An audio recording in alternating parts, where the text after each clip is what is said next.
Bah oui, Teresa Monroe, c'est effectivement un cabinet de conseil qui fait en fait trois choses. C'est à la fois du conseil stratégique pour accompagner les entreprises à prendre en compte l'importance de l'expérience client au sein de leur stratégie.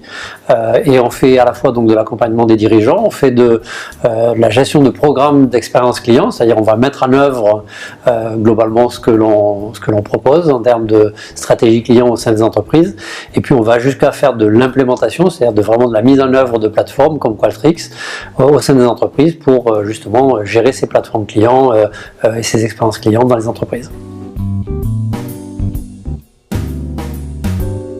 Souvent, en fait, c'est ramené à une notion un peu limitée qui est tiens, je vais faire une enquête, je vais avoir quelques résultats, je vais avoir une note Net Promoter Score d'expérience client, et en autre sens, en fait, c'est beaucoup plus large que ça. En fait, c'est trois choses principales qui vont vraiment définir la notion d'expérience client dans les entreprises.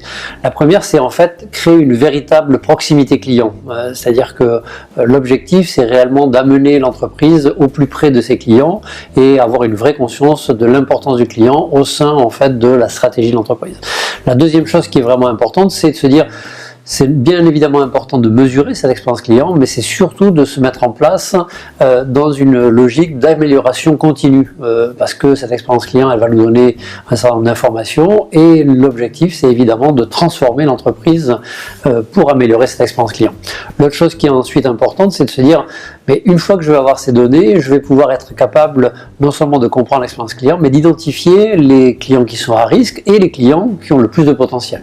Et on va dire de manière ultime, l'objectif c'est évidemment de développer à la fois la valeur, mais aussi la rétention et la capacité de générer plus de revenus avec un client.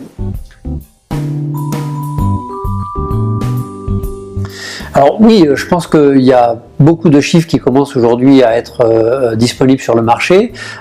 Pour en citer quelques-uns, et il y a beaucoup d'acteurs qui ont encore une fois mené des études assez approfondies, comme Salesforce, comme Forrester, comme Accenture, qui montrent que respectivement, la rétention client, elle est améliorée de 50% quand on a des clients satisfaits par rapport à des clients insatisfaits. Si on regarde le chiffre d'affaires réalisé avec ces clients, en moyenne, un client satisfait amène 3,1 fois plus de chiffre d'affaires qu'un client insatisfait.